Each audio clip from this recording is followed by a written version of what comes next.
Eu choro quando vejo a dimensão do teu sacrifício, o ofício de ser perfeita que não passa de um suplício. Se não fosses tão forte, estarias acamada num hospício. As palavras são de Dino de Santiago, na canção Badia. As mulheres cabo-verdianas são inspiração, preocupação e admiração na sua arte e na sua vida. É um caminho feito pelas mãos e pela magia de mulheres. A mãe Andresa, a avó Teresa, a irmã Lígia, a diva Cesária Évora, o ícone Amália Rodrigues, a estrela Madonna, a sobrinha Eva, a designer Alexandra Moura, tantas que o incentivaram no palco, que o vestiram de emoções, que lhe deram matéria para brilhar, para ele e para elas. Para mudar a vida de metade da população é preciso apoio da outra metade. É preciso um olhar cuidado, atento, porque as mulheres têm também várias camadas, várias discriminações acumuladas, diferentes contextos, muitos em que as oportunidades são definidas por todos, menos por elas. Hoje temos um apaixonado pela liberdade, pela diversidade e, sobretudo, um apaixonado pela essência feminina. Dino Santiago, bem-vindo. Que introdução incrível, Catarina. Olha, senti-me mesmo bem-vindo. Sentiste aqui nestas palavras? Senti-me. A maravilha é que a introdução, a Badia, foi uma reinterpretação de uma canção que o Valete tinha escrito num tema com um grupo brasileiro. E eu disse, não, isto é tão poderoso que isto pode dar uma canção real. E ele foi incrível e deixou-me reinterpretar a canção e trazer para o lado que eu acho. E por isso é que ouvir essas letras e depois as mulheres que tu mencionaste, não é? Que fazem aqui todas parte do teu percurso e da tua vida. Do teu percurso, que não é só música, é também desenho, pintura, arte nas suas várias possibilidades. E começava mesmo por esta questão das mulheres cabo-verdianas e daquilo que são os papéis de género. Tu nasceste no Algarve, és Dino de Santiago por causa das tuas raízes familiares, mas tanto no Algarve como nas tuas idas a Cabo Verde sempre observaste a forma como as mulheres cabo-verdianas estão sempre à frente naquilo que é o trabalho duro, mas depois naquilo que é as decisões, até sobre si próprias, ficam sempre atrás. Quando eu menciono todas estas mulheres e todas estas durezas, o que é que te vem à cabeça de exemplos práticos desta discriminação, no fundo? Vem, sem dúvidas, a minha mãe vem logo assim à cabeça, por tudo o que eu vi, por tudo que a senti. Viver os dedos cheios de pus, de tanto lavar e desfregar nos restaurantes a louça, de estar a trabalhar primeiramente num hotel, neste caso era o Hotel Altis, onde ela era empregada de limpeza, e de repente ter um patrão que se insinua a ela e diz que vocês em África faziam mais do que isto, e ela perceber claramente que aquilo já era o assédio sexual também. Sexual, claramente, mais do que isto foi mesmo, ela sentiu e despediu-se automaticamente. E a minha mãe sempre teve esse brio e essa nunca levou desaforo para casa, e no primeiro momento em que deixa o filho na escola, no segundo ano, tem uma professora logo na segunda classe, no momento em que eu estou distraído, diz lá, cala-te preto, e nós éramos alguns alunos negros na turma e olhámos todos para a frente, porque afinal estávamos quase todos virados de costas, e ela estava a olhar para mim fixamente. Eu chego a casa, fiquei em silêncio, cheguei a casa, contei à minha mãe, ela foi à escola e automaticamente a professora foi despedida, felizmente, na Francisco de Aragão. Mas a minha mãe sempre foi essa mulher que, ao contrário do que referias, a minha mãe sempre tomou as rédeas. Mesmo em casa, o meu pai, a minha mãe é a rainha. Tudo é para ela. O teu pai até dizia, não façam mal à minha esposa porque ela é a minha prioridade, certo? Mesmo, se coisas, vocês é que saem. E nós, que é uma coisa até estranha de se ouvir, não é? Porque normalmente é os filhos acima de tudo. Claramente. Mas ali ele respeitava a rainha dele, para ele era a rainha dele. E se calhar se fosse ao contrário, a minha mãe não diria o mesmo. seriam os filhos dela, ai de quem tocasse nos filhos. Então, na minha vida eu sempre tive assim mulheres muito fortes. A minha irmã sempre é mais nova, mas sempre reivindicou muito o seu espaço. Foi a única a formar-se. Nós trabalhávamos em Vila Moura durante o período de férias da escola e a minha irmã ficava em casa, mas cobrava-nos. Ou seja, eu limpo as vossas coisas, o quarto e tudo, e etc. Mas vocês têm que me dar um valor. E nós lá pagávamos a Lígia. A minha mãe sempre fez questão que todos nós lavássemos a louça por ordem, ou seja, de quem nasceu primeiro. Eu fui o primeiro a lavar, depois o Elísio, depois a Lígia.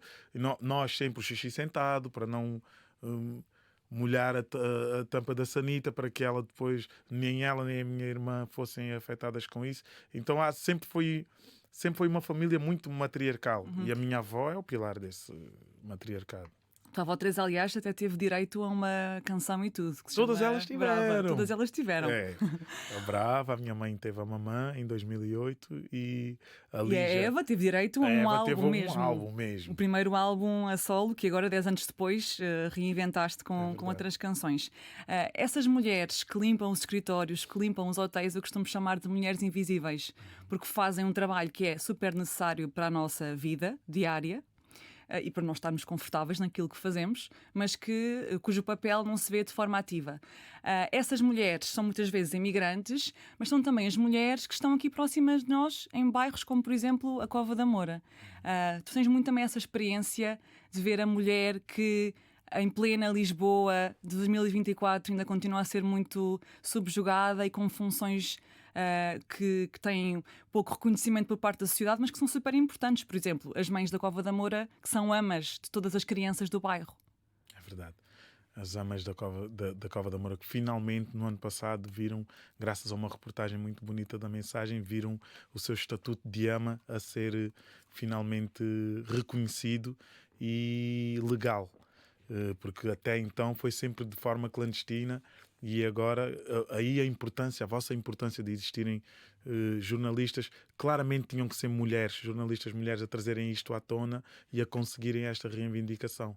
E daí a importância do vosso trabalho. E eu não precisava de sair da minha história para ter vários casos como este. Por exemplo, duas senhoras, a Ginha e a Nanda, que estavam no momento em que eu recebi 3 prémios da música portuguesa, Play. Elas eram as senhoras que limpavam o Coliseu. Eu já as tinha visto várias vezes por muitos espetáculos que lá tinha estado, mas foi a primeira vez que tive a oportunidade de realmente, nesse dia, em que elas achavam que os prémios, ou seja, aquilo era só sobre mim.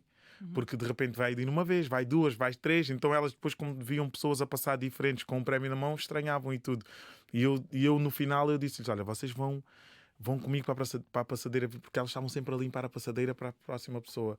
E elas: não, nós não podemos. Eu: não, podem sim. Quando acabar isto, tiram as vossas batas e vêm comigo para a passadeira, cada uma como então. Eu fiquei com um prémio, elas ficaram como eram 3, cada uma ficou com o seu, uma de Cabo Verde, uma da Guiné, e o orgulho delas naquele momento, porque era um filho, como se fosse um filho delas a receber e a proporcionar-lhes aquele momento, e eu só na nostalgia, porque consegui ver a minha mãe claramente numa daquelas mulheres que no silêncio vão limpando tudo para que todas as pessoas que são consideradas gente possam desfilar pela vida enquanto elas estão ali na sombra. E esse ato tem muito também de simbólico, porque é feito por uma pessoa que já tem essa experiência e, portanto, pensa nisso automaticamente. Se calhar quem não tem tanto essa experiência não o faria dessa forma.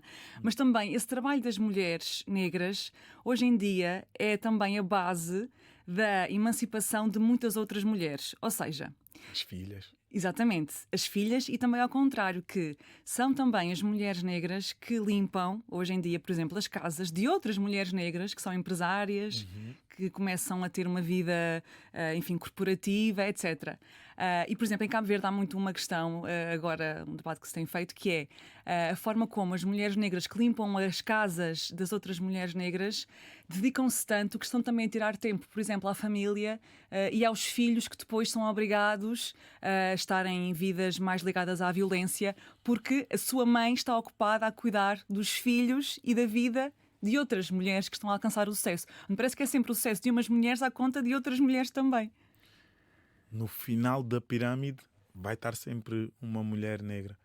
E é impressionante a repetição histórica que se vai reproduzindo. Por exemplo, eu conheço uma grande artista no Brasil que é a Preta Rara, e ela foi empregada doméstica e editou um livro precisamente sobre vários relatos de empregadas domésticas que lhe foram fazendo no Facebook, e ela editou um livro que foi muito importante no Brasil, porque o que é que acontecia? A mãe dela também foi empregada doméstica, e quando morreu, os filhos da senhora que era a sua patroa choraram mais no funeral do que ela própria, que era filha biológica, porque ela cuidou mais daqueles meninos, dedicou mais tempo da vida dela àquelas crianças, e os filhos dela ela quase não via.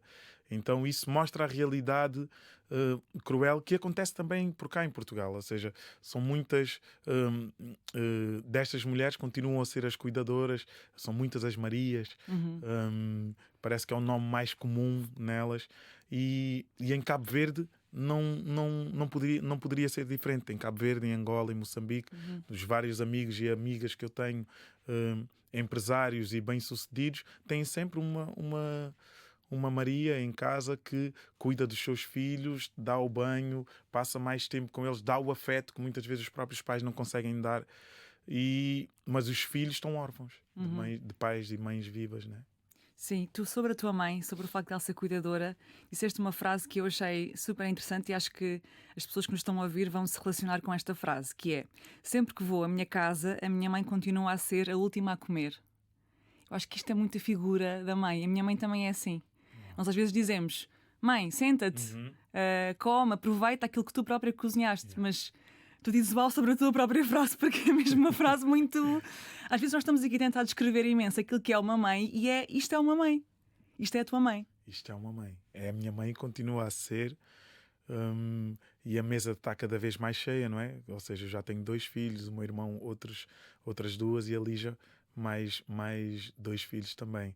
E de repente todos nós naquela mesa, a preparação daquela comida toda, e ela a sorrir, e é sempre realmente a última a sentar, e mesmo sendo a última a sentar, consegue ser a primeira a levantar-se para ainda levar tudo para a cozinha, para nos proporcionar um momento de nós, como irmãos e netos e filhos, podermos estar juntos e a rir, e tu estás tão distraído no privilégio de já teres aquela pessoa que sempre o fez, que quando reparas não consegues reparar nem na própria injustiça que está a acontecer ali.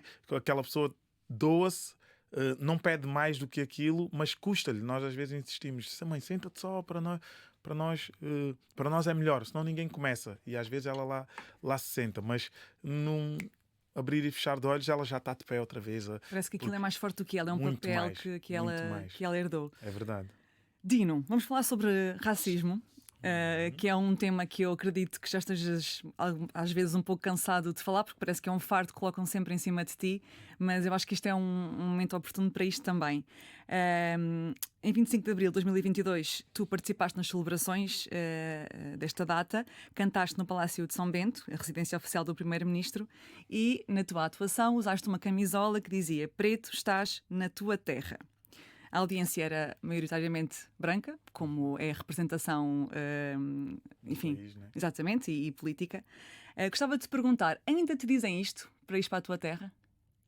Ainda te dizem vai para a tua terra? Não, infelizmente, ou seja, já é diferente. Ou seja, em miúdo ouvi muito isso jogando futebol, agressivamente, não é? Não era só preto vai para a tua terra, era muito mais agressivo do que Filho da... só, claro, começa aí, vai até mas nós felizmente, quando tu és adolescente, aquilo parece só um insulto do desporto. Ou seja, normalizas algo tão bárbaro e que merece ser condenado porque não conheces melhor. Eu não conhecia melhor, eu sempre ouvi isso na escola, nas brincadeiras, sempre de outros miúdos. Ou seja, a pessoa tentava sempre pegar, se fosse da etnia cigana, tipo cigano de merda. Se fosse, havia sempre esse... Não, Se raramente usava óculos, ou porque era baixinho, ou porque era gordinho. Isso mesmo. Tentavas... Aqui a única gravidade é mais porque quando é uma pessoa negra tu só pegas pela cor. Ou seja, pegavas numa característica, não é? Tipo, boca grande, nariz grande, ou olhos não sei quê, ou cabelo isto ou aquilo. Mas não é. é a cor porque sabe-se realmente que aquilo é ofensivo na forma como a própria pessoa vai ver e olhar para a sua pele, porque nós não crescemos a amar a pele que vestimos e sempre crescemos a tentar camuflá-la de alguma forma para que ela não fosse tão explícita. E precisamente por isso, pelas várias microagressões que Com outros tu vais traços sentindo. teus, não é? Com Com uma forma de tudo. estar.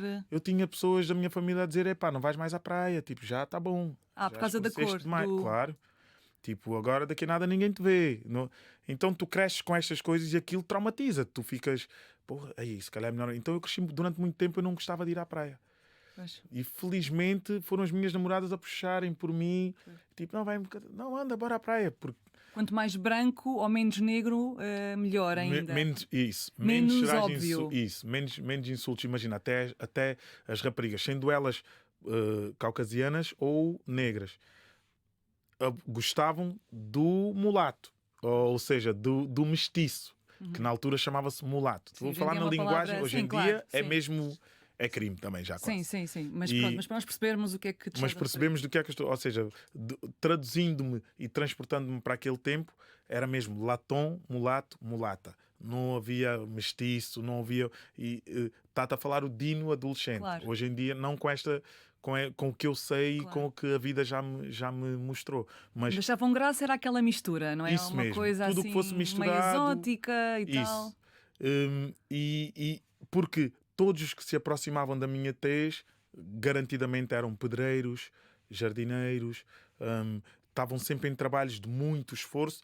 Pá, e infelizmente eram as pessoas que para a sociedade e para quem se queria sentir atraída por um rapaz com a minha tez, a garantia de que, epá, se calhar não vai ter carro, se calhar não vai ter isto, se calhar, ou seja, a ascensão social não deve ser assim tão boa, então já perdia o interesse. E eu via isso acontecer na minha Ou escola. até se calhar não vai ser muito repetidamente. inteligente, Estás não a vai ver? ser uma pessoa com quem vai estar para ter Sim. grandes conversas, não Já é? nem entro na questão da inteligência, porque essa até era mais a questão física. Isto é frio de se dizer, mas é verdade. Não, Muitas vezes é havia isso. esta preconceção sobre a Claramente. capacidade mental, no sentido de, até profissional, de conseguir Sim, certas o que tu profissões. mais ouvias era preto burro. Ou seja, a expressão era preto burro vai para a tua terra. Ou, Pois. não se- mas infelizmente no que diz respeito a relações conjugais não era essa a questão, não vinha a questão da burrice. Era mesmo associares o tom da pele a pensares logo, ou seja, economicamente isto não vai funcionar.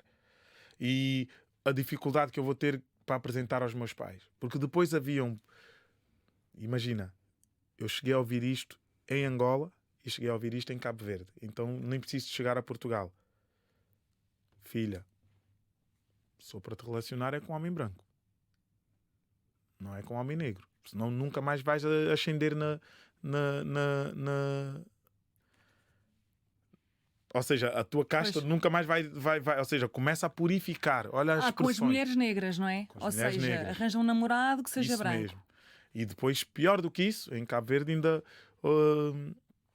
de forma muito sutil a questão de tu seres bem mais negro aproximava-te do continente.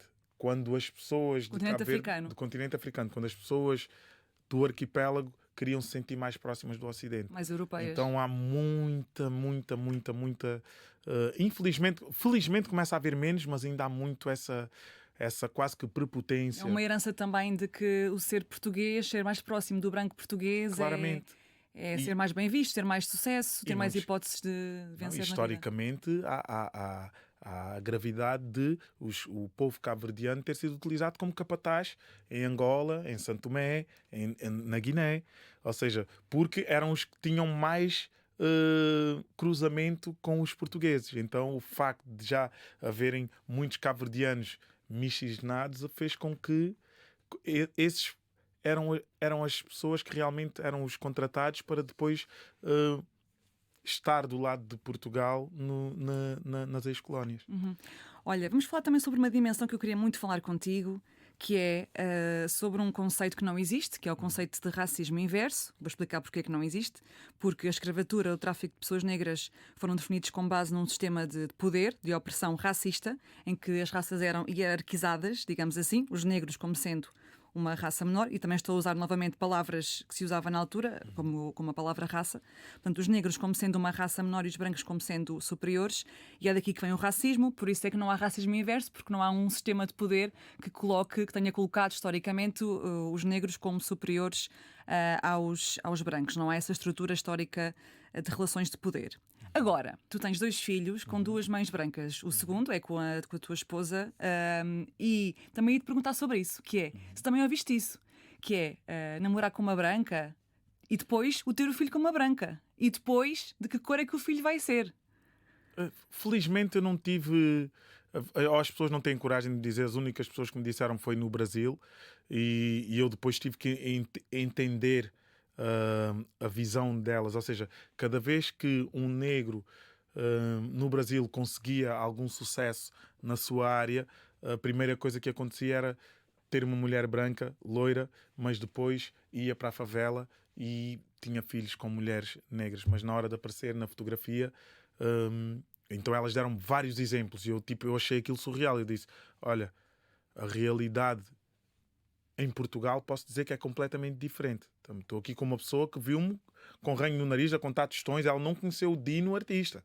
Ela conheceu o Claudino ali a ver quem é que pedia à mãe, quem é que pedia ao pai. Então, pronto, essa não é a minha realidade. Mas eu tenho que ouvir o que acontece deste lado do oceano para reinterpretar o que acontece do meu lado, para eu ver se alguma vez na minha cabeça pensei, ai não, tem que ser com uma pessoa branca. E jamais, não é? Então, Tu interessaste porque te interessaste, é isso. love, eu interessei-me porque me interessei e lá está, e tive os meus traumas quando me apaixonei por primas, enfim, e depois, não, então pronto, olha, todas as pessoas negras são minhas, são família, não vale a pena até ter ido para Cabo Verde e ter mudado a minha, ok, pronto, não é toda a gente prima, afinal eu posso me apaixonar por pessoas da minha etnia, mas eu nunca me apaixonei de forma étnica, ou seja, Selecionaste. nunca selecionei, é tipo, ei, nada a ver em mim, mas eu tenho que respeitar a dor de quem viu de forma sistémica isso acontecer, mas se não é o meu caso, eu não posso. Felizmente aqui em Portugal nunca ninguém teve a coragem de o dizer, mas também, se tivesse, a minha pergunta é o que é que tu tens a ver com isso, não é? Ou seja, se a questão é amor, não tens sequer o direito de opinar sobre a minha história, começa logo aí, porque eu não te pedi a tua opinião, e depois, tu quando amas alguém, quando te apaixonas por alguém, não é pela cor, meu. Ou seja, que ninguém me venha dizer que eu apaixonei-me pela tua cor, ou apaixonei-me pelo... Não, tu apaixonas pela pessoa. Há qualquer coisa química que te faz olhar para aquela pessoa, interessar-te por aquela pessoa, e depois há toda a história que ninguém sabe, mas toda a gente quer meter uma colher. Ninguém sabe a odisseia que às vezes um casal vive. Interracial. Quer racial mesmo, ou seja, a minha primeira namorada, a avó não me queria conhecer. E depois eu entro na Operação Triunfo e ela, ele é tão querido, trá-lo cá a casa. Eu disse, não. Ou seja, foram coisas que aconteceram na minha vida, mas felizmente tive uma namorada que teve a coragem de o partilhar comigo e era uma pessoa muito justa, muito e que sempre foi frontal e dizia, isso não é fixe, isso é racismo. Uma outra namorada a seguir que te abriu os olhos para isso. Não, a minha primeira namorada abriu-me logo os olhos para isso. Ou seja, eu sofri logo essa questão com a minha primeira namorada. E depois fui vendo coisas também muito cruéis do outro lado. Ou seja, não era somente... Depois haviam raparigas negras que tinham muito... Não. Namorar com um homem negro não é fixe. Os homens negros não são fiéis. Aquelas máximas. E quando tu pensas que historicamente o próprio homem negro era utilizado pela estrutura escravocrata para procriar. Ou seja, para que aquele filho que saísse daquela mulher escravizada se tornasse propriedade daquele dono. Então, durante séculos, no Brasil principalmente, eram homens utilizados para procriar como se fosse um outro um não ser vivo, um não humano. Uhum. E isso, depois tu vês muito o desapego Hum. do homem negro perante a sua família. Tu vês, historicamente, tu vês muito esse desapego, e isso faz-te pensar que o homem negro é isto ou aquilo. Mas nós temos que recuar na história e entender muitas vezes estes êxitos e o porquê de haver tantas mães negras sozinhas com os filhos. Não é algo que nós possamos somente dizer, ai, pronto, olha, elas têm, olha, também têm mais filhos, que é o que eu muitas vezes ouço, olha, têm mais filhos também porque querem, olha, que se cuidassem, que não... E tu não entendes a cultura, não vais nunca perceber Sim. o porquê desses fenómenos. Mas deixa-me pegar nesse pormenor que dizias, porque há aqui um conceito que nós temos de trazer, que é a interseccionalidade, que é ser negro, pobre, em quarteira, como tu foste na tua infância, é uma coisa. Ser negro, músico, artista, premiado nacional e internacionalmente, é outra. Também notas que no facto, por exemplo, de teres tido relações e agora estares casado com uma mulher branca, enquanto homem negro, é visto de forma diferente, ou seja, tu agora és um negro, mas és um negro de qualidade. Aliás, até há uma frase que se usa muito e que tu também já deverás ter ouvido, que é: tu és um dos bons, estou a fazer aspas. Eu faço muito isto aqui neste podcast, faço Ainda muitas bem, aspas. Tu és tão fixe que nem pareces preto. Muito esta coisa, mas agora, não é? O Dino de agora, que é um Dino já ouvi mais polido. Ouvi isso na minha infância, tipo, não és um negro como os outros, e achava que aquilo era um elogio. Ouvi depois, posteriormente, quando fui viver para o Porto, também, não, ele é diferente. Então havia uma concepção do que era ser negro, e a partir do momento que começaram a haver mais negros no desporto, etc., começaram a ver outros olhos e outra forma de interpretar o que é que pode ser ou não o homem negro. Mas Porque tens toda a razão. Receber um namorado negro em casa que tenha um trabalho qualificado com um bom salário é uma coisa. Receber um homem negro que não tem esse trabalho qualificado é outra. Mas se tu fores a ver, não precisa até de ser um homem negro. Ou seja, se receberes claramente, tipo, que se for uma pessoa branca, a probabilidade de tu não... Ou seja, se calhar vais olhar para a roupa, ou vais olhar para coisas mais superficiais. Não tanto para a questão da pele. Claro que se for um homem negro chegar numa casa, mesmo que seja de uma mãe negra ou de uma mãe branca, vai sempre haver aquela questão do estado social, ou seja, o que é que ele faz. E aí começam a ver as barreiras. E claramente que de repente é fácil de ser Dino de Santiago hoje e toda a gente te abrir as portas e receber-te. És um gerro perfeito hoje em dia. Estás a ver? Mas eu fico muito atento a essas dinâmicas também. Ou seja, e por isso é que vejo sempre os outros casos e tento sempre fazer com que os meus filhos visitem todo o tipo de pessoas, que entendam que há várias realidades. Ou seja, não vais sempre comer numa mesa como esta, farta. Não vais sempre conhecer pessoas que têm o mesmo que tu. Outras famílias, outras configurações. Tentar conviver de todas as formas e entender muito a realidade de onde eu vim. De um bairro social que é um mundo à parte do que nós vivemos no resto da cidade. É um universo mesmo à parte, e é um universo que deve ser muito cuidadosamente analisado, sentido, para perceber como é que estas pessoas conseguem abrir as suas portas e darem o que não têm, e de repente tu que tens tudo não tens a coragem nem de abrir a porta para... Qualquer pessoa que te chega a bater à porta já te parece uma praga. Quando um casal de um homem negro e uma mulher branca tem um filho, há sempre esta curiosidade um bocado perversa por parte de algumas pessoas, que já foi relatada também por vários ativistas, há quase um fascínio perverso, sublinho, em relação à cor. Não é? Como é que vai sair? Será que vai sair mais branquinho ou mais escurinho? Por exemplo, já fiz uma reportagem em que uma mãe dizia que, mesmo no próprio hospital, uma mãe negra com um namorado branco, que depois de ter o bebê, quando nasce, mesmo sendo fruto de um casal interracial, normalmente vem mais branquinho, e que a enfermeira perguntava: tem a certeza que é mesmo seu filho? Porque ela era uma mulher negra e o bebê era mais branquinho. Tem a certeza, isto é violência, não é? Também ouviste este tipo de comentários que as pessoas acham que é quase uma brincadeira, mas que no fundo é uma microagressão, não é? Eu ouvi muitas coisas que lá está, mas o perdão e a empatia por perceber que muitas vezes as pessoas realmente não estão a fazer por mal, já está. Já a normalização é tu esperas ver uma criança branca para achares que a criança é mais bonita. Então, mesmo uma pessoa negra ou uma pessoa branca vão muitas vezes reagir quase das mesmas formas, não é? Porque é pensar, tipo, se a criança sai com o cabelo mais crespo, a própria mãe, se for uma mãe negra, ou o próprio pai, vão sempre querer que não saia tão crespo porque foram vítimas de muita agressão e de muita... É um instinto de proteção, não é? É um instinto de proteção que, felizmente, a nossa geração já está a mudar isso.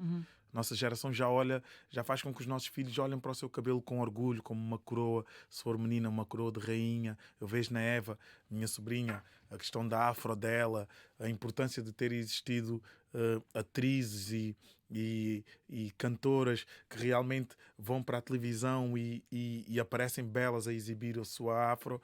Eu já vi isso, as tranças.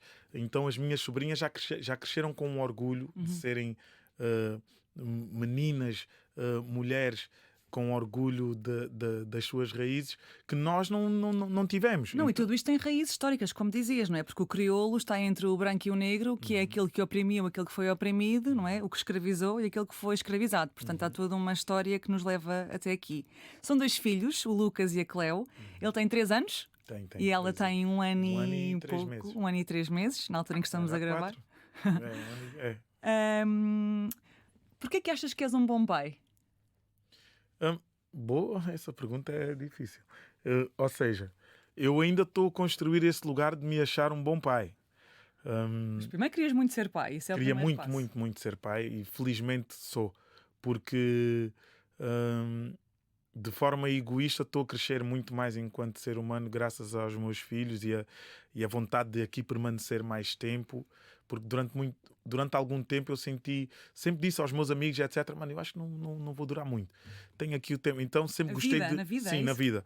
Sempre quis gravar tudo muito rápido, dizer tudo o que tinha para dizer muito rápido, porque eu sentia dentro de mim que eu não ia durar o tempo normal, mas ao mesmo tempo, depois quando olhava para as coisas que fazia e dizia assim, pronto, se eu ficasse por aqui, sinto que já deixei o meu contributo para a humanidade. Mas quando nascem os meus filhos, foi uma inversão, foi o que é que eu posso fazer para me manter mais tempo vivo e o que é que eu posso fazer para não interferir tanto com os problemas que eu tive na minha infância e que ainda moldam o homem que sou hoje e que muitas vezes dá respostas ou omite coisas com base nessa criança assim muito ferida e não curada, para que eu não passasse isso para os meus filhos. Foi com o nascimento do Lucas que tu começaste a fazer terapia. Foi com o nascimento do Lucas, precisamente.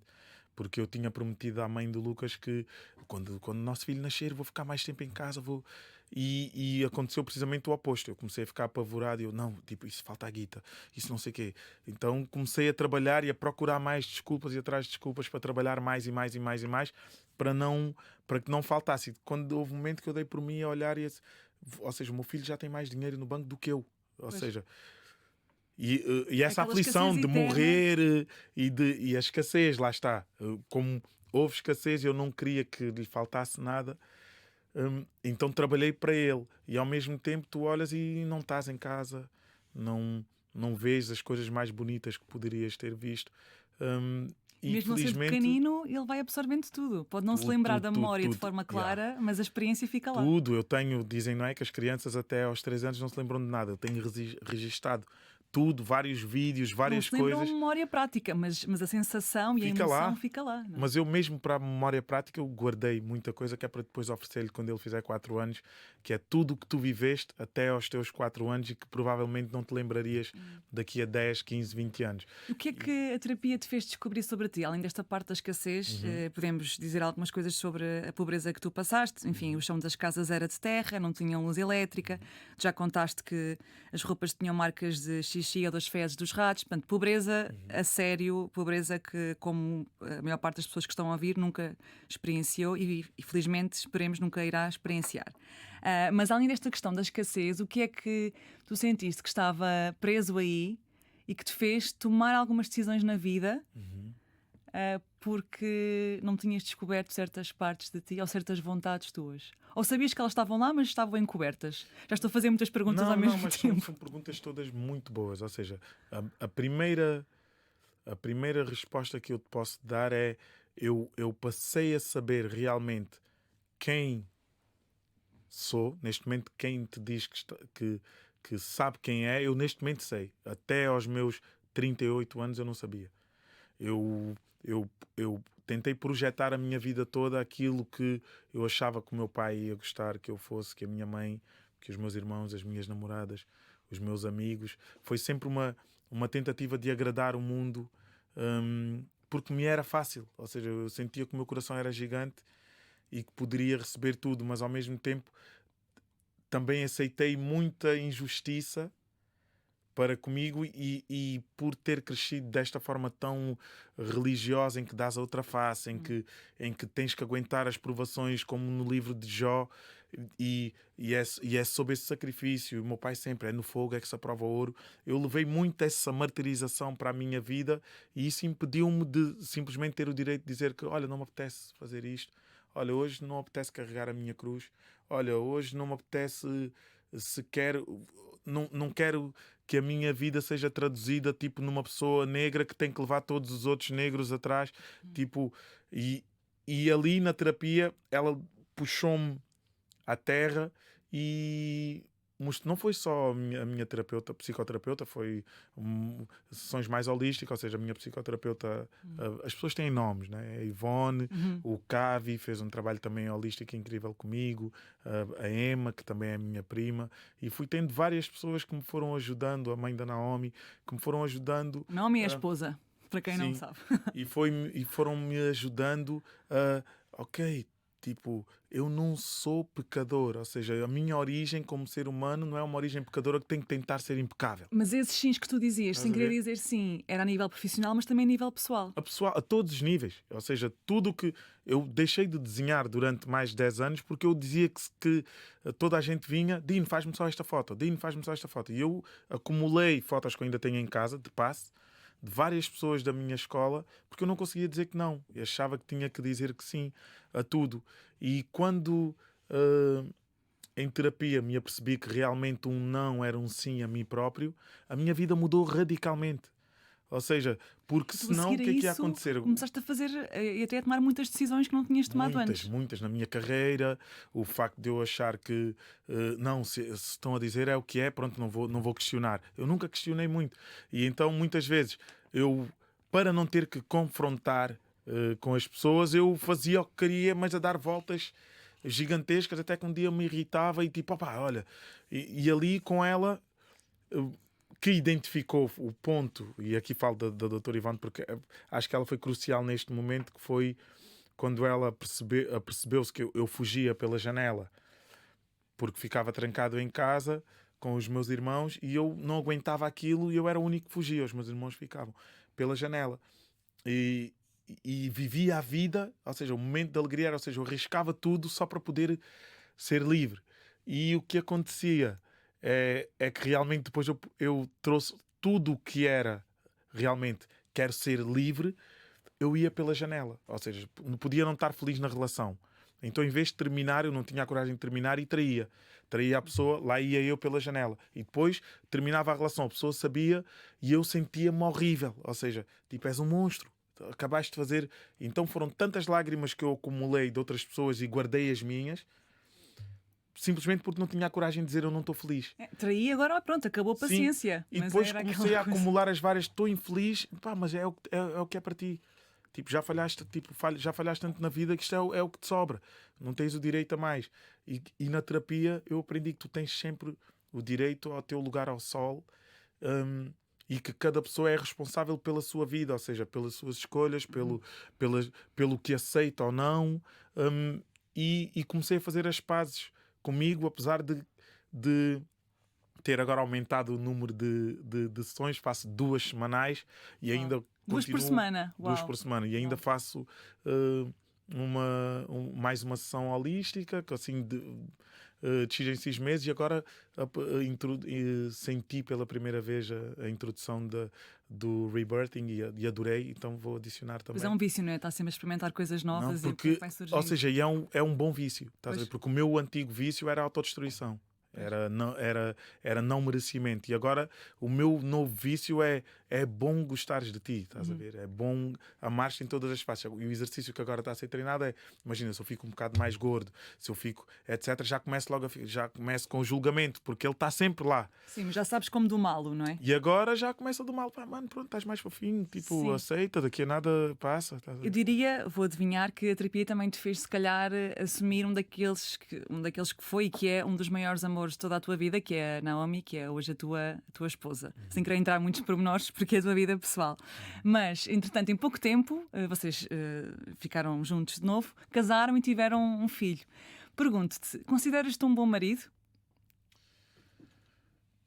Não, não me considero um bom marido. Porquê? Vou-te explicar o motivo. Eu sinto que, no que diz respeito à construção do que é um homem numa relação conjugal, eu sinto que ainda eu herdei muita coisa do patriarcado, estás a ver? Eu sinto mesmo isso. Tenho dificuldade em reparar que a casa está suja. Para mim está tudo bem, tipo, desde que eu possa ficar aqui um bocadinho no sofá. Então eu estou a trabalhar muito e para encontrar esse espaço de realmente a casa.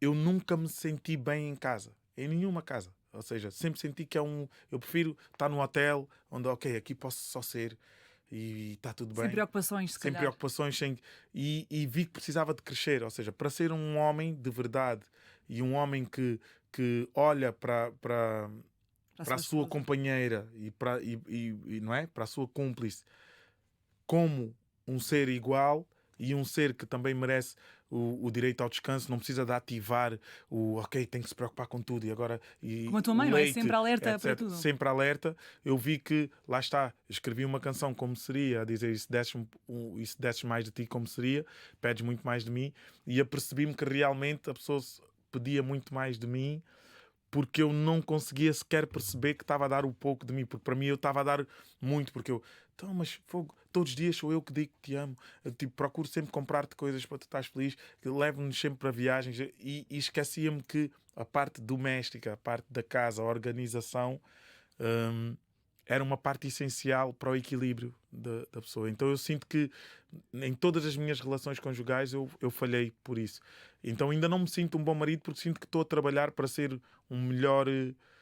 Lá está, um melhor ser humano. Porque Melhor não tem a ver, parceiro melhor prático. parceiro, porque mesmo com a minha irmã eu tive dificuldades quando vivíamos juntos. Ela disse, não sei o quê, eu insultei-a uma vez e até hoje eu peço perdão, porque aquilo ficou-me gravado. Então eu sinto que vocês têm, mulheres, têm uma capacidade de ser multifunções, porque nós somos muito incapazes, estás a ver? E digo nós porque depois eu vejo, tenho muitos exemplos maus, mas depois tenho um exemplo maravilhoso que é o meu irmão, que é o oposto. E o meu cunhado, que são duas pessoas que cuidam da casa com muita harmonia. E o meu pai agora faz muito mais, lava a louça, procura meter a mesa, fazer coisas que ele nunca fez, porque trabalhava, mas a minha mãe também trabalhava e o meu pai também trabalhava, e porque é que ela tinha que fazer tudo e o meu pai sentava-se. Então eu vejo o quanto ele também está a fazer de tudo para ser um melhor marido, e vou tendo esses pequenos exemplos e só espero melhorar, mas eu sinto que ainda estou bem longe. Mas além da parte prática, com certeza que há coisas que tu vês, que tu fazes e que a tua esposa, a tua companheira te diz que fazem de ti um bom marido. Para os maridos ou potenciais maridos, namorados que estão, ou para as raparigas que nos estão a ouvir e que têm que escolher um marido se quiserem, um dia, se quiserem casar. O que é que tu achas que fazes bem? Uau, olha, eu acho que o que eu faço bem, pelo menos elogia-me por isso, é eu não desisto de procurar ser a melhor pessoa. Não desisto. Assumes os quando eu teus digo erros? pessoa, eu assumo os meus erros. Assumo os meus erros quando entendo que estou a errar. Ou seja, quando eu não percebo que estou a errar, como eu não lido bem com o julgamento e com o faz isto, faz aquilo. Ou seja, então eu agora faço de tudo para que a pessoa não precise de entrar nesse estado de ter que dizer para fazer algo, porque eu não lido bem com esse mandar, esse impor. Parece que a casa também não é minha. Então acho que a responsabilização tem que ser dos dois. E eu acho que em mim eu preciso de responsabilizar mais pelo estar em casa e realmente estar de corpo e alma. E eu poucas vezes estive de corpo e alma em casa. O corpo estava, mas a cabeça estava noutro sítio. Aliás, Então estás-me a pedir para eu encontrar porque é que, ou seja, o que é que eu faria? Imagina, se eu tivesse que casar comigo, sim. muito honestamente eu não casaria ainda. Eu Pronto, mas passaria isso, um é melhor não tempo. dizeres isso, a Naomi está a ouvir, vai-se rir agora. Mas ela sabe que eu faço, e por isso é que eu a admiro, porque ela sabe que eu estou mesmo a dar o meu melhor, como se fosse um puto da primária, a procurar de tudo para perceber como é que deve ser um homem atento a tudo, não é? Atento às dinâmicas, atento ao período fértil da pessoa, a entender que quando está a passar pela sua fase menstrual, aquilo não é uma mania, agora estás com... Não ser Básico. não ser básico. E eu também nunca fui muito básico Mas nessa questão. querer Também compreender e querer eu sou perceber. sensível nessa questão e sempre tentei ser o máximo possível.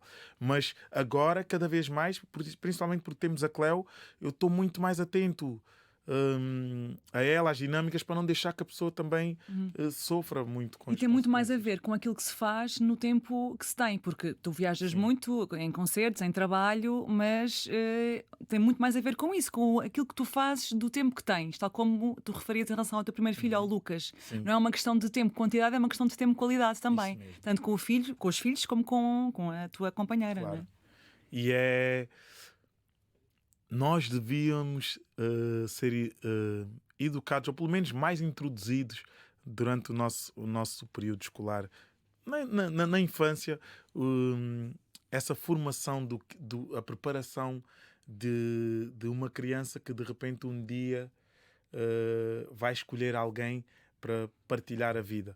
E porque sinto que, como seres humanos, temos uma dificuldade no convívio diário e entender onde é que estão as fronteiras para realmente percebermos os nossos limites e até saber que tu estás num casamento, mas a pessoa tem o direito à sua individualidade.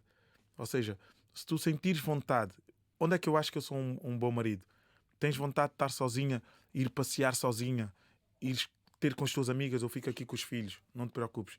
Vai curtir, vai brincar, vai rir. Eu tento sempre que ela Sinta bem com se ela. sinta bem, mais do que tirares um tempo comigo. Tira um tempo para ti. Eu insisto demais. E se eu fosse a ver a minha relação e se tivesse que avaliar porque é que a Naomi quer estar comigo, porque eu faço de tudo, todos os dias, para que ela seja o melhor possível enquanto ser, enquanto mulher. Eu tento sempre que ela não veja limites para a sua existência, ou seja, tu podes tudo, nesta vida tu podes tudo. Estamos sempre a falar sobre isso e ela já me revelou isso. Olha, desde que estou contigo, senti de verdade que eu realmente posso tudo. E para mim, só por isso já valeu a pena ter existido na vida dela. As sementes que tu plantas. Uma última pergunta, porque tu tens lá está, esse objetivo de expandir as pessoas. Criaste uma associação que se chama Mundo Novo, que apoia jovens entre os 14 e os 18 anos, pelo menos não agora esta é a baliza, mas poderá aumentar, que vivem em bairros sociais de Lisboa. O objetivo aqui é dar-lhes acesso à música, a desporto, à ciência, para expandir o seu potencial, mas sobretudo para que eles saibam que têm potencial, que às vezes começa aqui, não sabem sequer que têm um mundo inteiro de possibilidades à sua frente. Mesmo. E a Mundo Novo nasce mesmo com a intenção de não deixar que nenhum sonho morra. E Antes de nascer sequer. antes de nascer sequer, ou seja, e muitas vezes o que acontece é que estes adolescentes não acreditam sequer que há um espaço digno e mais ambicioso para que eles possam crescer, e porque não têm uma base, não têm uma rede. E a intenção da Mundo Novo foi precisamente criar uma rede, e vai para muito além do desporto, vai capacitação financeira, Acesso a universidades, literacia, acesso à mentoria. universidade, mesmo num período em que ainda estás no secundário, mas temos protocolo com a Universidade de Lisboa para que eles possam lá ir, visitar, experienciar. Algumas empresas também vão ter protocolos bastantes para empresas verem como é que funciona, mesmo. verem como é que se sentem lá, o que é que podem fazer, não é? Em que lugares é que podem estar no E futuro. já conseguimos estágios para alguns, ainda nem sequer abrimos a porta oficial da Mundo Novo, onde vamos ter as nossas instalações, e já conseguimos coisas maravilhosas. Já temos testemunhos de mães, sempre as mães, incrível. Mães a dizerem: como é que o meu filho, nunca vi o meu filho chegar tão feliz a casa, nunca vi o meu filho a sentir-se tão importante. E depois, isso o que é que faz? Faz com que o sentido de responsabilidade aumente e estas crianças são nossos filhos. E tinha que ser mais uma vez uma mulher, por isso é que não foi à toa que começaste esta nossa conversa com aquelas mulheres todas que passaram pela minha vida. Eu tenho agora mais uma, que é a Liliana Valpassos. Faz contigo a associação. Que faz comigo a associação e que vai comigo para os Estados Unidos, marca entrevistas com várias ONGs para que nós pudéssemos entender como é que num país como os Estados Unidos trabalham estas questões da diversidade, equidade e inclusão. E foi uma experiência inacreditável. E é uma mulher que, por exemplo, eu adoraria que ela estivesse aqui só para tu também poderes privar. E eu tenho aprendido tanto com as mulheres que eu rodei muito mais de mulheres do que de homens, porque sinto que posso levar mais ferramentas para os homens por esse simples facto de estar sentado a ouvir. Eu fico sentado muitas vezes só a ouvir as mulheres na forma como discutem, como sentem, como ficam sensibilizadas com as coisas. E estou rodeado de pessoas maravilhosas. Uma delas que te inspirou foi a Amália. E para terminar com esta frase dela que tu usas muito e até colocaste no teu álbum Eva, que é: Deus deu-me tudo e mesmo assim eu não soube ser feliz. Que é algo que tu não queres que aconteça. Portanto, eu estou em terapia por isso. Porque eu sinto que tenho tudo, de verdade. Eu sinto mesmo que tenho tudo o que nem sequer pedi. Eu tenho mais do que o que eu algum dia pedi, poderia imaginar que me pudesse acontecer na vida, tendo vindo de onde vim, não é? E lembro-me quando ouvi essa frase, foi em 2012, eu disse: puxa, eu não quero nunca ter essa sensação de que realmente tive tudo e mesmo assim não soube ser feliz. E aconteceu-me de ter tudo e mesmo assim não estar feliz. Então, o meu exercício diário é precisamente essa gratidão, a respiração e ser mesmo grato, porque tu inspiras muita gente. Há muita gente que me envia mensagens, pá, que não... Eu ficava aqui 2 dias só a falar das mensagens que já recebi, grande maioria, muitas mulheres, mas tenho-me sensibilizado muito com muitos homens que baixaram a guarda depois de testemunharem a minha caminhada, e isso também faz com que eu me sinta bem. Ou seja, não está a ser só com o procurar elevar as mulheres, como fizemos com o Sou Quarteira, que fizemos precisamente um festival Ela por Ela, onde eram somente mulheres a produzir, a tocar, precisamente para combater as taxas e a falta de representatividade. Musical, eram somente 23% em 2022 em todos os países da Europa e nos Estados Unidos a fazerem parte dos grandes cartazes dos festivais, e nós fizemos esse festival precisamente para combater esse lugar. E acho que tem que acontecer mais vezes. Eu fui andando a tour toda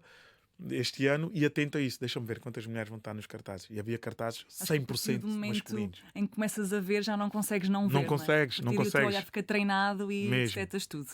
Mesmo. Dino, muito obrigada. Obrigado, eu mesmo. Por esta conversa. Que dona da casa. É lindo porque é que optaste por dona da casa e não dona de casa? Mesmo para porque assumir... o dona de casa é um nome que leva para a submissão, não é? Pois é. Ficas ali só alocado àquele lugar. E o dona da casa é a propriedade. É um nome de poder. É mesmo, eu sou dona, mas é da casa, não é de casa. E a casa é a vida, a nossa história, as nossas escolhas, as nossas ambições, os nossos pensamentos. Essa aqui é a nossa casa. Muitos mais anos mesmo. Obrigada, Dino, com esta obrigado, inspiração. Sou o primeiro homem que convidas. É verdade, sim, por causa de teres este pensamento, senão não te convidava, não é? Nem sequer me convidar. Tem que ser um homem feminista. Para mim é um orgulho fazer parte e sentar-me nesta cadeira, porque entendo mesmo que poderia estar aqui uma mulher maravilhosa que pudesse levar mais informação, mas espero ter deixaste pelo menos um pouco daquilo que eu sinto. Sim, espero que sim, foi muito inspirador, penso eu, e é com esta conversa que terminamos mais um episódio deste Dona da Casa, com o primeiro homem do nosso programa. Eu sou a Catarina Marques Rodrigues e é um prazer partilhar convosco estas conversas todas as terças-feiras. Até ao próximo episódio.